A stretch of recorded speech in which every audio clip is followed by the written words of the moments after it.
ମହାଭାରତ ଯୁଦ୍ଧ ସରିଯାଇଥାଏ। ମାତା ଗାନ୍ଧାରୀ ଶ୍ରୀକୃଷ୍ଣଙ୍କୁ ପଚାରିଲେ, ମାଧବ, ମୁଁ କଣ ଦୋଷ କରିଥିଲି ଯେ ମୋର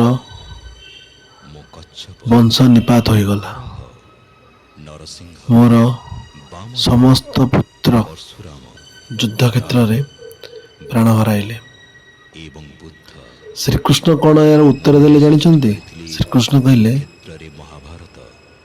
ଆପଣ ପତିବ୍ରତ ହୋଇ ସ୍ୱାମୀଙ୍କ ପାଇଁ ଆଖିରେ ପୁଟୁଳି ବାନ୍ଧିଲେ ଠିକ୍ ଅଛି, କିନ୍ତୁ ପୁତ୍ର ପ୍ରେମରେ ଯେଉଁ ପୁଟୁଳିଟି ବାନ୍ଧିଦେଲେ, ସେୟା ହିଁ ସେମାନଙ୍କର ବିନାଶର ମୁଖ୍ୟ କାରଣ ହେଲା।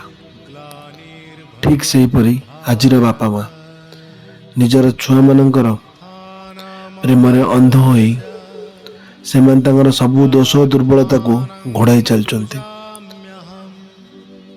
ଏହା ନିଶ୍ଚିତ ପକ୍ଷରେ ସେମାନଙ୍କର ବିନାଶର କାରଣ ହେବ, ଏହା ନିଃସନ୍ଦେହ।